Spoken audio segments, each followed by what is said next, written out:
Olá, amigos. Iniciamos mais uma palestra na Fraternidade. Hoje com a presença do nosso companheiro Antônio Demarque. Antônio Demarque é um trabalhador do Centro Espírita Caminho da Luz, que fica também aqui na cidade de São Paulo, muito próximo aqui à nossa casa, inclusive, né, Demarque? Aqui próximo também da Vila Prudente. E o Demarque hoje nos traz o tema Deus tem um plano em sua vida. A gente quer aproveitar e mandar um abraço para a dona Marlene, né? Se a gente não lembra dela, depois ela dá uma bronca na gente, né, Demarque? Então, um abraço para a dona Marlene e aos nossos amigos da internet. Nós temos recebido algumas informações e e-mails dos amigos da internet. Amigos da Inglaterra têm assistido nosso programa, dos Estados Unidos. Então, a gente fica muito feliz e assistem ao vivo, Demarque. Então, você está falando para o mundo. Bem-vindo. Muito obrigado. Por favor. Boa noite a todos. Vamos esquentar essa sexta-feira. Tá certo, tá friozinho lá fora, mas é sexta-feira. Temos todo o final de semana aí pela frente. E o Evangelho diz que a boca fala daquilo que está cheio o coração.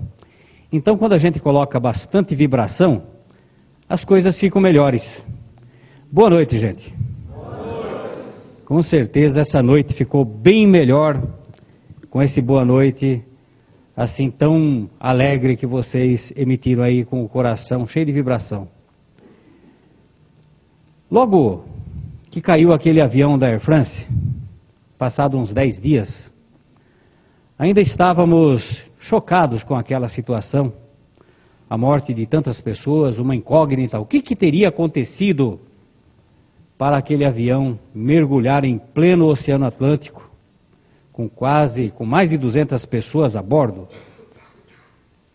Fizemos uma viagem a Porto Alegre, tivemos que ir a negócios a Porto Alegre, e todos que estavam viajando naquele período estavam assustados com aquele acontecimento.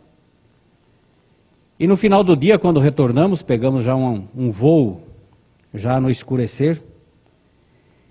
E quando depois que passamos o estado do Paraná, já entrando em São Paulo, o comandante nos avisou que deveríamos afivelar os cintos, porque iríamos atravessar uma região de forte instabilidade. Talvez mudando a nomenclatura, porque algum tempo atrás o pessoal falava, olha, vai ter uma zona de turbulência. Como turbulência assustava muito, estava todo mundo assustado, então eles resolveram amenizar. Vai ser, ele ainda avisou, forte instabilidade. Então todos nós já afivelamos os cintos rapidamente. Gente, põe instabilidade nisso. Esse avião jogou para cima, para baixo, do lado, só faltou virar pirueta. Foi uma gritaria dentro do avião, mas era gente chamando tudo quanto era santo.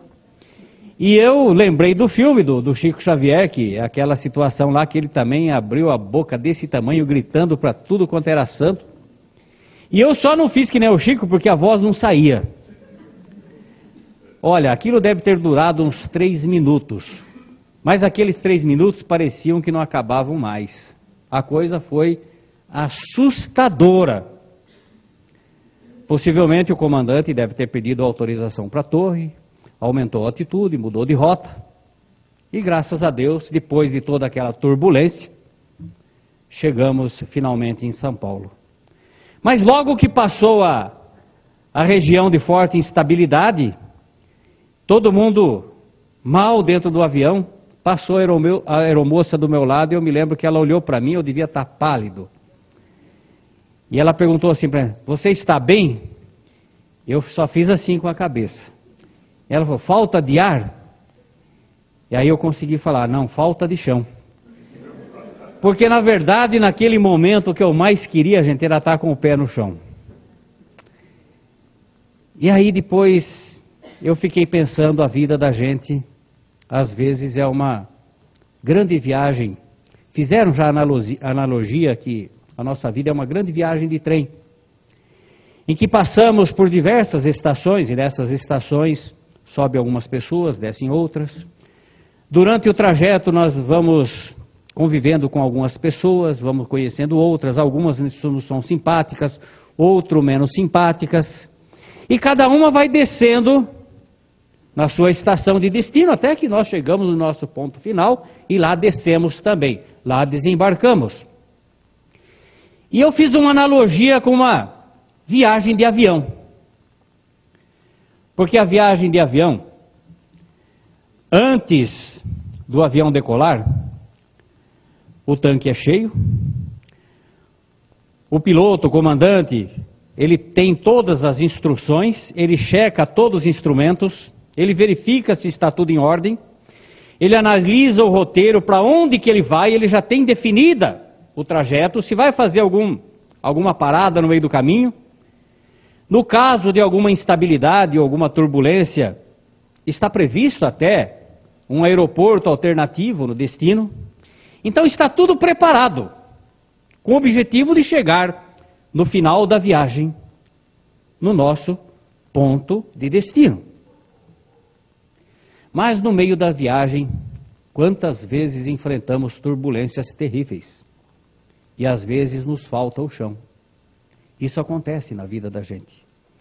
De repente nós estamos passando uma fase tão difícil na vida, que parece que nós perdemos o referencial. Falta-nos o chão. E às vezes não sabemos qual a direção seguir. Perdemos completamente a rota, o trajeto. E aí é importante nós termos a bússola para nos redirecionarmos. Lembrando aquela viagem do Chico Xavier, que depois o comandante disse que aquele fenômeno que estava fazendo com que o avião jogasse de um lado para o outro era um fenômeno chamado vento de cauda, que soprava lateralmente, desviando o avião do curso, e que, sem dúvida, o vento empurrando mais depressa, chegaria mais depressa no destino. E aí o Chico diz, alguém comentou, mais depressa no outro lado do mundo. E que é o que ninguém queria. Mas esse vento de cauda às vezes sopra. E quando nós percebemos, nós estamos numa direção diametralmente oposta àquela que inicialmente nós tínhamos planejado. E aí é importante nós termos a alternativa, o que fazer? E aí que é importante nós termos o conhecimento, termos a ideia de que nós não estamos sozinhos. Deus sempre tem um plano para nós. Deus tem um plano em nossa vida. E às vezes sofre alterações. Mas nós precisamos redirecionar a trajetória. Reavaliar o que aconteceu. E retomarmos o curso para seguirmos em frente e chegarmos no destino traçado originalmente. Nós temos um trabalho que desenvolvemos já há algum tempo, já quase 2 anos, estamos fazendo um trabalho com moradores de rua. E eu confesso para vocês que esse trabalho tem sido um aprendizado extraordinário. A vida é uma grande escola. E a gente só sai dessa escola quando aprendermos as lições. Jesus sempre nos orientou. Que a evolução é uma necessidade. O ser humano nasceu para evoluir, para ser feliz, para atingirmos a perfeição. Esse é o destino de todos nós. E Jesus nos alerta. Que aquele que não evolui pelo amor, evolui pela dor. A dor vem nos visitar, a tribulação vem nos bater à porta. As instabilidades atmosféricas vêm sacudir a nossa vida. A dor, a doença, a perda de um ente querido, tudo isso vem trazer um alerta para que nós possamos parar um minuto e pensarmos, o que é que está errado comigo? Porque normalmente nós sempre buscamos desculpa fora de nós. Nós temos desculpa, porque a parentela, porque é o meu vizinho, porque é o meu chefe. E nós estamos nos enganando, porque a verdade é que o problema está sempre dentro de nós. O problema é nosso, Não adianta transferir para outrem. E o que é mais importante, a solução também está dentro de nós. O que nós precisamos é nos reencontrar. A bússola da direção está dentro de nós. Para definirmos qual o caminho que eu devo seguir. A partir do momento que alguma coisa aconteceu, que eu parei para raciocinar. Que o erro está comigo. E qual é a direção que eu devo seguir? Porque Deus continua tendo um plano para cada um de nós. Então esse trabalho com o pessoal de rua, confesso para vocês que tem sido um grande aprendizado para valorizarmos as coisas que nós esquecemos de valorizar no dia a dia. Às vezes, para nós valorizarmos alguma coisa, a gente precisa perder aquilo. E um exemplo assim, bem simples. Uma ocasião que eu quebrei o pé. Gente, nós todo dia andamos, temos 2 pés perfeitos, nós vamos onde queremos ir. Fazemos tanta coisa. O dia que eu quebrei o pé, que tive que engessar até aqui em cima, como a gente fica limitado, a gente sente falta de um pé. Imagina ficar sem uma mão, não enxergar, não ouvir, ou então ter um problema de saúde que nos prostra no leito de dor. Aí a gente valoriza, meu Deus do céu, como é bom ter saúde, ser saudável, acordar de manhã com aquela disposição. Aquela segunda-feira que todo mundo acorda de mau humor, principalmente essa próxima que vai diminuir 1 hora do nosso horário. A gente vai acordar de mau humor. Mas, gente, nós somos felizes e não sabemos. De vez em quando eu acordo no meio da noite ouvindo o barulho da chuva e fico pensando nos nossos assistidos que estão lá no meio da calçada, alguns tomando chuva, sofrendo os rigores do frio, passando por humilhações. A rua é uma grande escola, em cuja carteira se encontram alunos que sofrem. Possivelmente muitos estarão aprendendo lições inesquecíveis que vai para a eternidade. E ainda bem que nós estamos aprendendo essa lição no ato de servir, e não na condição daquele que lá está. Quando a gente retorna no final, nós saímos todas as quintas-feiras, nós saímos por volta de 10h30 e não temos hora para voltar. 3, 4 horas da manhã nós estamos de volta.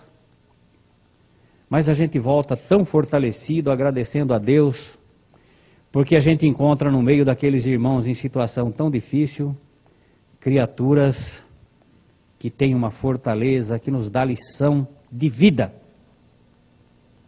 E a gente aprende muito. Lá na Vila Mariana, tem um rapaz que levou mais de 6 meses. Esse trabalho que nós fazemos é no sentido de recuperar daquelas criaturas o amor próprio. Porque são pessoas que desceram no ponto mais baixo da condição humana, se transformaram em farrapos humanos, mulambos, se transformaram em folhas, como se fossem folhas secas, levadas ao sabor do vento, sem destino. Elas perdem o referencial da vida. São pessoas que imaginam, que se esquecem que também são filhos de Deus, que são nossos irmãos.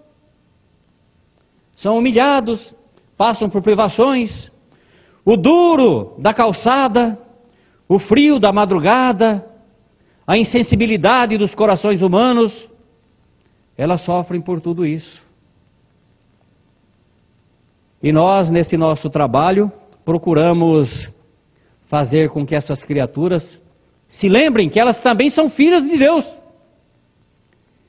Então nós não simplesmente levamos um lanche, um prato de sopa, um copo de chocolate quente, um refrigerante, como eles às vezes preferem refrigerante, a gente leva também. Nós perguntamos o nome, porque as pessoas têm um nome. Sentamos junto com eles na calçada, sem assim qualquer aspecto de repugnância, sentamos com ele, às vezes alguns estão cheirando mal. Mas a gente senta, pergunta o nome, procura ter uma palavra de incentivo, sem crítica, sem julgamento. Porque a pior coisa que pode acontecer por uma criatura dessa, que já está numa situação tão humilhante, é alguém chegar condenando e apontando o dedo. E toda quinta-feira, essas pessoas que nós já temos o nosso trajeto, algumas nós já conseguimos tirar da rua, tem alguns parceiros nossos que arrumamos emprego, alguns nós já conseguimos. É pouco, mas não tem importância. Aquela meia dúzia que a gente já conseguiu tirar já tem sido vitórias fantásticas, porque tem outros que a gente sabe que não vamos conseguir tirar. Se transformaram em dependentes químicos da bebida, de drogas, contumazes, e que não vai ter jeito talvez nessa existência. Mas nós não desistimos deles não. Toda quinta-feira eles nos esperam. E é uma coisa tão bacana, porque tem alguns que a gente vê que são bêbados, aqueles que já estão assim num estado de dependência química da bebida, assim que não tem mais retorno, mas na quinta-feira, aquelas pessoas procuram não beber para esperar a gente sóbrias. E quando a gente chega e os chama pelo nome, só o fato de chamar aquelas pessoas pelo nome, restitui em parte a dignidade. São irmãos que têm nome, e a gente os chama pelo nome. Conversa com eles, eles abrem o coração. Alguns querem voltar para a sua terra e a gente dá um jeito de comprar a passagem, levar e colocar eles dentro do ônibus e mandar de volta. Aqueles que têm condição, que a gente vê que não está bêbado, que não se droga, que tem condição, tem alguns parceiros nossos, nós estamos conseguindo arrumar emprego, mas a grande maioria ainda vai continuar na rua por muito tempo. Nós não temos a pretensão de resolver os problemas do mundo, mas nós vamos fazer aquilo que pudermos fazer em nome do amor e da caridade, como Cristo nos ensinou. E lá na Vila Mariana tem um rapaz. Esse rapaz deve estar por volta dos 38, 40 anos. O nome dele é João. E toda quinta-feira a gente chegava, chamava ele pelo nome, sentava com ele. E o João nunca abriu o coração. Ele sempre impermeável. A gente via que ele estava sempre bêbado, mas com o coração fechado. A gente percebia muita mágoa, ele falava alguma coisa, outras coisas não falava. Ele dava poucas referências a seu respeito. Numa dessas quinta-feiras, sentamos ao lado do João, e aí tentando falar alguma palavra, e a gente é inspirado pelo plano espiritual. Naquele dia, tivemos a inspiração de dizer: João, não desista da vida, meu irmão, porque Deus te ama. Deus tem um plano na sua vida. Aquele dia foi a essa frase que abriu o coração do João. O João então abaixou a cabeça e chorou. Chorou muito. E nós percebemos que tínhamos atingido aquele ponto de sensibilidade do João. E ele contou a sua história. Ele falou: olha, eu estou chorando porque eu me sinto envergonhado. Hoje eu sou um drogado, estou aqui na rua, e essa palavra que você disse, essa frase, você fez lembrar a minha mãe. Ela era evangélica. Quando eu era ainda jovenzinho, 16, 17 anos, ela me falava: meu filho, procura o caminho do bem. Vai a uma igreja, procura Deus, porque Deus tem um plano na sua vida, e você me falou isso agora. A minha mãe já morreu e eu estou lembrando dela. Que pena. E aí ele contou mais, gente. Quem era ele? Vocês vão se surpreender. O João, o nome dele é João Duran. O João Duran, ele fez parte de um conjunto de pagode, que nos anos 80, até final dos anos 90, fez algum sucesso, e possivelmente todos vocês conheceram. Vocês se lembram daquele conjunto chamado Catinguelê? O João era um dos integrantes daquele conjunto. Ele tocava pandeiro, ficava naquela coreografia, enquanto o Salgadinho cantava lá na frente, o João ficava lá atrás tocando pandeiro e fazendo aquela coreografia. É um pessoal humilde, que veio de uma situação bastante humilde, e que o sucesso pega as pessoas às vezes desprevenidas. O sucesso é perigoso. O sucesso sobe a cabeça. E com o sucesso vem o dinheiro, vem as facilidades, é a porta larga da vida, que Jesus nos ensinou. A porta larga da vida nos leva à perdição, porque nos traz as facilidades. E o João estava contando a história dele. Olha, nós nunca vimos tanto dinheiro na nossa vida, viajamos o Brasil inteiro, fizemos sucesso, televisão, mulher, droga. E a vida é uma roda, ela gira. Quando a roda está aqui em cima, está tudo bem. Tem dinheiro, sucesso, facilidade. Mas quando a roda gira e vai para baixo, que acaba o sucesso, acaba o dinheiro, e as pessoas se veem numa situação sem estrutura emocional. E o que é o maior problema? Dependente de bebidas e de drogas. O João foi parar na rua. Recentemente vimos, parece que o Salgadinho estava numa nova formação. Não sei se o Salgadinho sabe desse caso, não sei se os outros integrantes em que situação estão, mas o João está lá na Vila Mariana. Se alguém um dia quiser ver lá o João, ele vai contar a história para vocês. Então essa conversa que nós tivemos com o João, ela serve para cada um de nós. A nossa vinda, a nossa reencarnação, é como uma viagem de avião. Nós estamos lá no plano espiritual. Quando desencarnamos, com certeza a maior parte de nós, exceto alguns, possivelmente, que não passem pelo umbral, mas com certeza nós passamos pelo umbral e lá o sofrimento. Não tem nenhum juiz acusando, apontando o dedo, você fez isso, você fez aquilo. O juiz implacável é a nossa própria consciência, que nos acusa dos erros que nós praticamos, dos equívocos que cometemos. E a gente se arrepende, nós vamos às lágrimas. A semelhança do André Luiz. Quem assistiu aqui o filme do André Luiz, gente? Quem não assistiu, vão assistir. Vale a pena. Depois leia o livro, quem não leu. É uma grande lição. A gente se arrepende até o dia que nós somos socorridos. E aí vamos para uma colônia espiritual. E na colônia espiritual, que coisa maravilhosa. A gente passa pelo tratamento, se recompõe, se recupera, se reequilibra e começa a trabalhar. E aí a gente se sente envergonhado, porque começamos a encontrar as pessoas que nós prejudicamos no passado. E é uma coisa interessante no plano espiritual, gente, nessas colônias espirituais.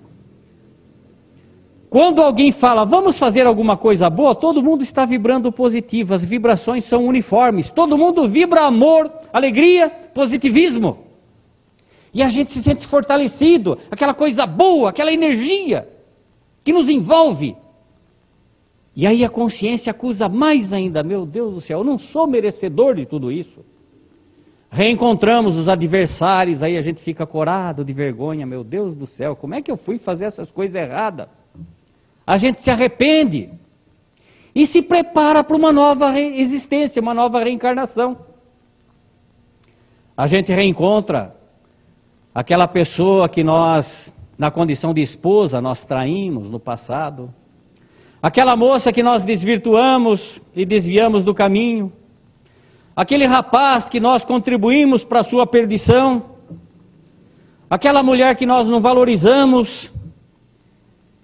E o espírito arrependido, ele toma um propósito. Porque o maior desejo de cada um de nós, quando a gente toma consciência dos erros praticados, é reparar o mal que praticou. A gente se dá pressa, meu Deus do céu, eu quero reparar esse mal praticado. Existem casos de arrependimentos em que a consciência acusa tão forte, que o espírito procura os mentores e fala, pelo amor de Deus, me dá uma nova chance de reencarnar. Eu quero reencarnar entrevado num leito, como na condição de excepcional, cego, surdo, mudo. Eu quero ir com defeitos congênitos dos mais diversos, mas eu quero reencarnar para resgatar o mal que eu pratiquei. E o mentor olha bem para a gente e fala, não, você ainda não está preparado para isso, calma. Se fortaleça primeiro. Nós vamos fazer um planejamento para a sua existência. E a gente fala, olha, a Mariazinha, que eu desvirtuei, aquela moça que eu coloquei na perdição, aquele rapaz que eu contribuí para a sua derrocada, aquela senhora que eu fiz tanto mal para ela, eu quero voltar com a Mariazinha como esposa, aquela moça como filho, aquele rapaz como filho, e aquela fulana como minha sogra. E o mentor fala, então se prepara. E aí ele anota, que a nosso pedido nós vamos reencarnar na condição, não precisa vir como leproso, cego, surdo e mudo, você vai reencarnar como médium. 2 vezes por semana, 1h30 você vai no centro, você vai fazer o bem, você vai falar de Jesus, você vai encontrar, você vai ter um plano de vida. Você vai fazer o bem e vai reparar o mal praticado lá com a sua ex-esposa, com aquela moça, com aquele rapaz, com a sua sogra. E lavra um termo lá. Olha, a pedido do interessado, ele vai reencarnar nessas condições, na condição de médium.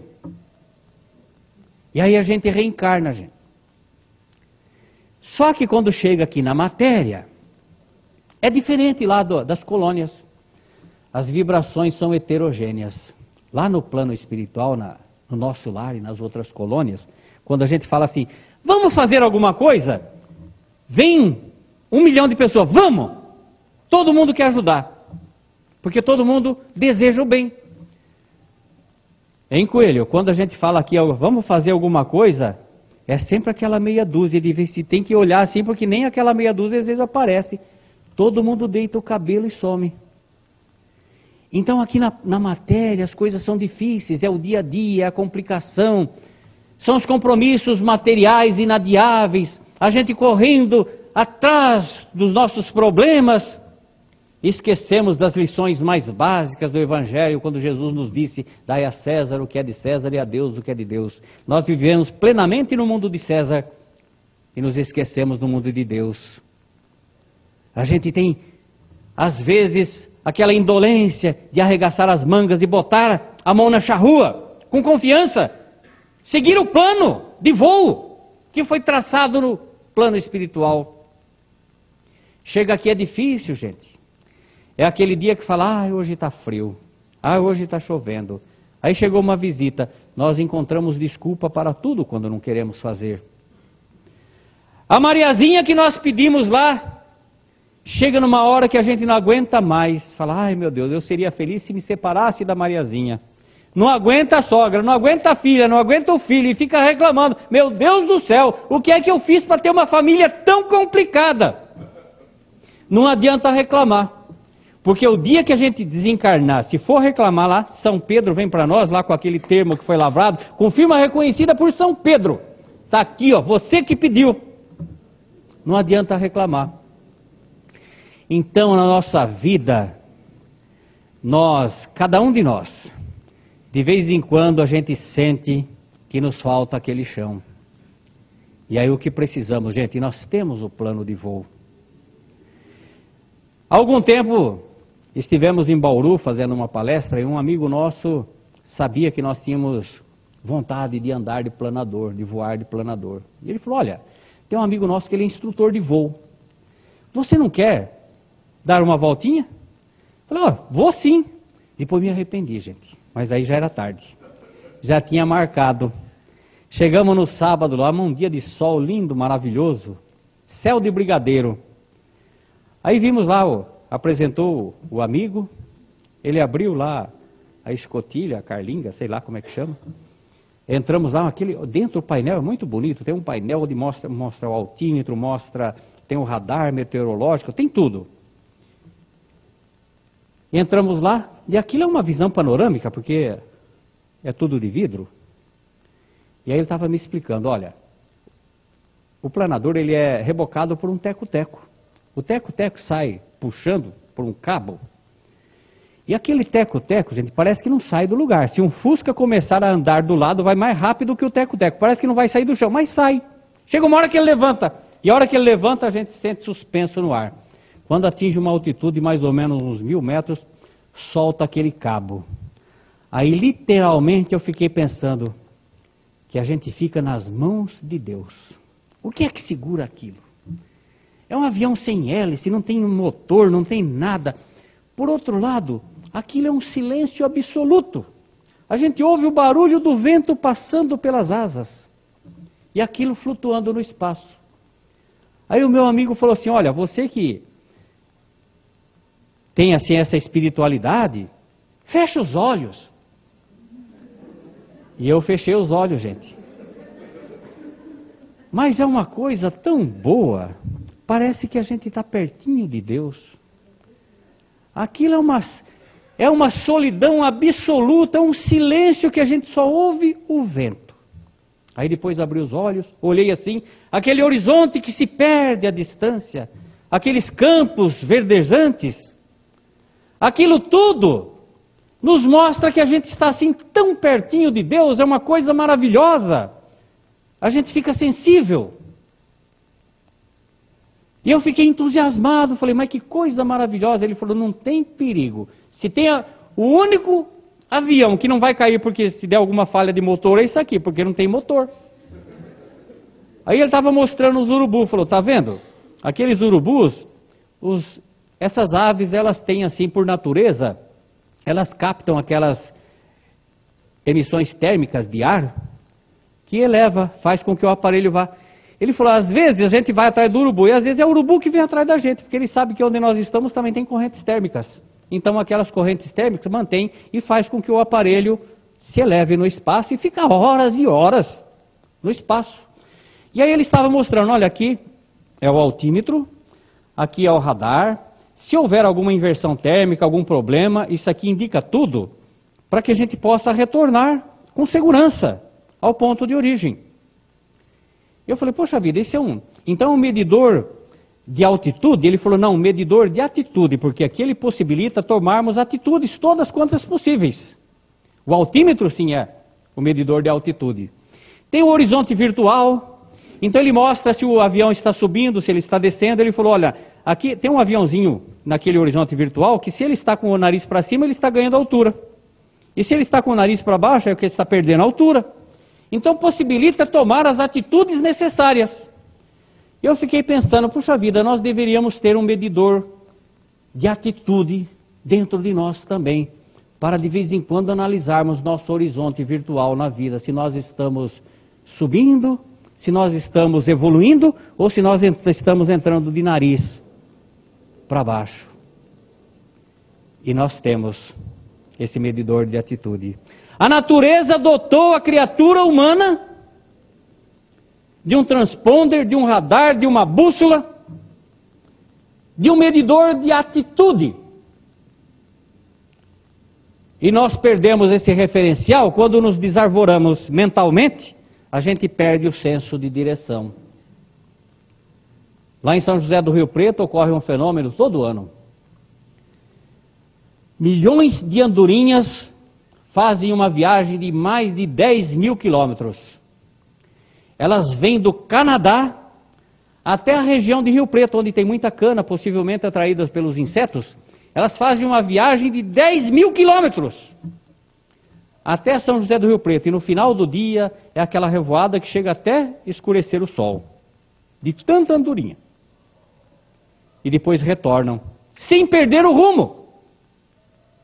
As abelhas de manhã, tem as abelhas batedoras, elas saem fora da colmeia, e elas saem voando, voam quilômetros. Não fazemos ideia da distância que uma abelha percorre para encontrar um local onde tem flores com o pólen mais adequado. E quando ela encontra, ela retorna sem perder o rumo para a colmeia. Avisa as trabalhadoras e todas vão naquela mesma direção. As formigas percorrem quilômetros e quilômetros todo dia, saindo dos seus olheiros, das suas casinhas, e retornam no final do dia sem perder a referência. Nós também temos dentro de nós um sensor que nos mostra quando estamos errados, que nós estamos fora da rota, que estamos fora da direção. O que precisamos é ligar o transponder, senão a gente entra em rotas de colisão, entramos em rota de instabilidade, nos falta o chão, e nós temos o plano de voo mais perfeito. Quando nos sentirmos perdidos, não devemos nos desesperar, porque nós temos um plano de voo. Esse plano de voo, Jesus nos deixou através do Evangelho.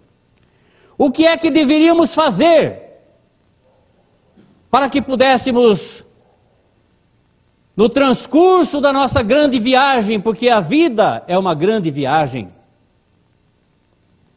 no transcurso da nossa jornada, nós como espíritos imortais, viajores eternos em direção à perfeição, nós temos um plano de voo seguro, para não nos perdermos no meio das tempestades,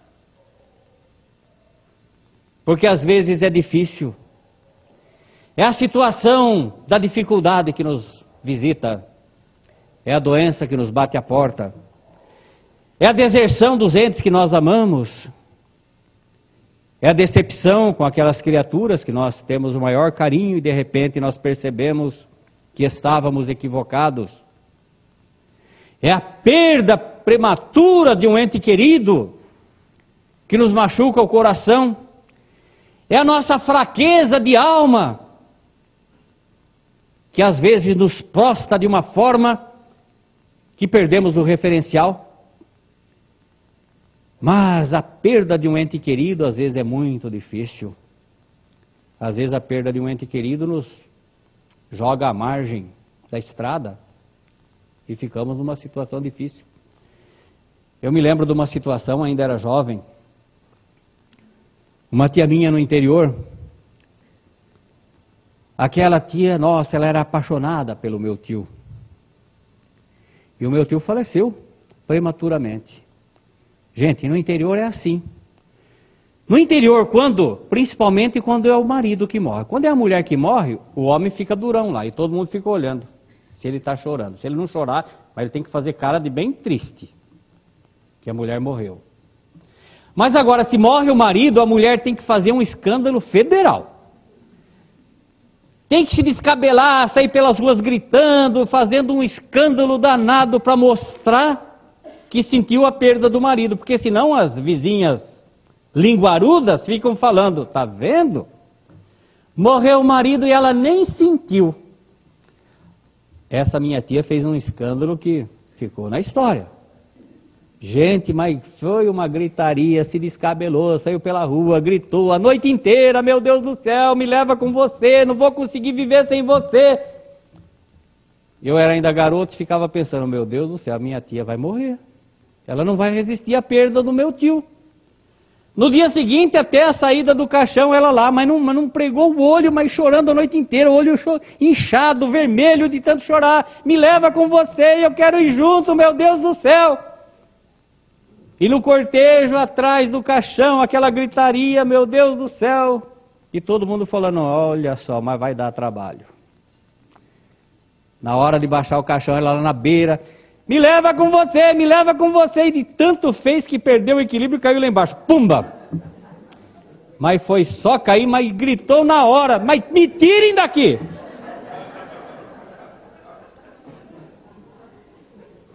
Aquele dia eu fiquei meio desconfiado que não era tudo aquilo não.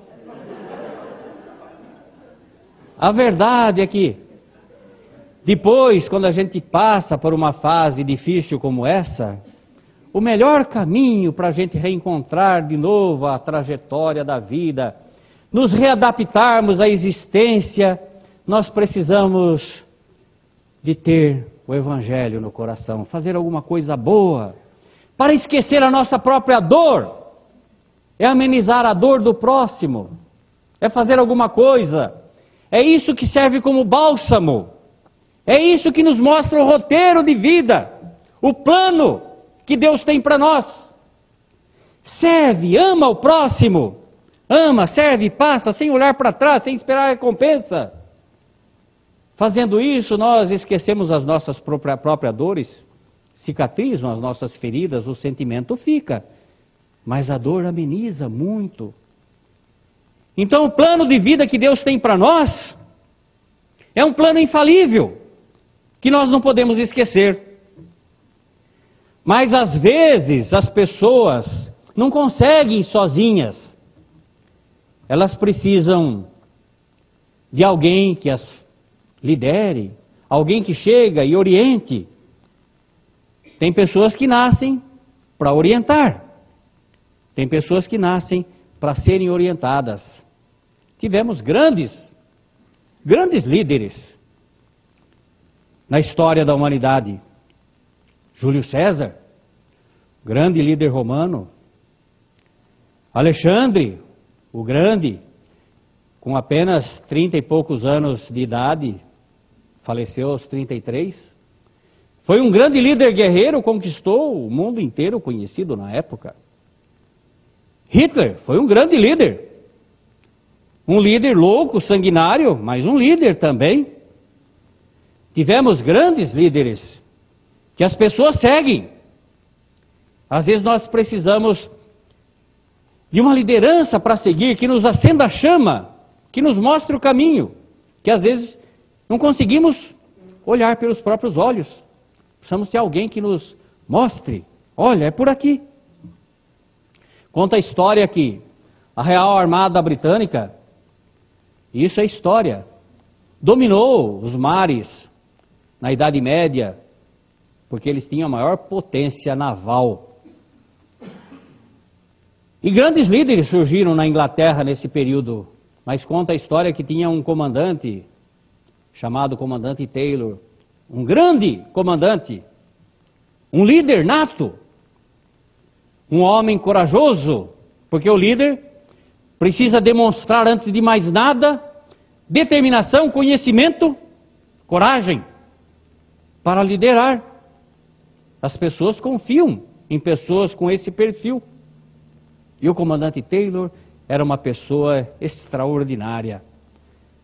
Conta a história que uma ocasião ele está no navio e chega alguém: comandante, um navio inimigo se aproxima. E ele pede: me traga uma camisa vermelha e a minha espada. Coloca a camisa vermelha, empunha a espada e vai à frente dos seus comandados, porque um líder sempre vai à frente.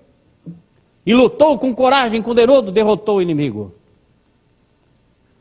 E os comandados, admirando a coragem do comandante, passou mais alguns dias: comandante, 2 navios inimigos se aproximam, tragam-me a camisa vermelha e a minha espada. Veste a camisa vermelha, empunha a espada, vai à frente dos seus comandados e derrota o inimigo. Comandante, 3 navios inimigos se aproximam, tragam-me a camisa vermelha e a minha espada, e vai e vence todos. E os seus comandados admirados: mas que coragem do comandante! É um homem que não tem medo de nada. Mas por quê? Ele pede sempre a camisa vermelha. E alguém resolveu então perguntar: comandante, por que antes de uma batalha o senhor sempre pede a camisa vermelha e a sua espada? A espada porque é o meu instrumento de luta, e a camisa vermelha é porque a camisa é vermelha, o sangue é vermelho. Se eu for ferido em combate, ninguém vai perceber o sangue e não vão perder o estímulo, vão continuar lutando e nós vamos vencer. Passou mais alguns dias e alguém grita do convés: comandante, 10 navios inimigos se aproximam, estamos cercados. Então ele pede: tragam-me a camisa vermelha e uma calça marrom. Confesso para vocês que muitas vezes na vida já pedi a calça marrom. Mas, se algum de nós está precisando da calça marrom, não se desespere. Porque nós temos o maior líder que podemos imaginar para seguir. Um líder que nos dá toda a segurança que necessitamos. O maior líder que já existiu na história do mundo. Esse líder é Jesus. Vamos aplaudir Jesus. Esse esse merece o nosso aplauso. Porque Jesus foi o maior líder que já existiu na história da humanidade. Quando ele esteve entre nós, ele analisou a extensão dos problemas que ele iria encontrar. Sabia das dificuldades extremas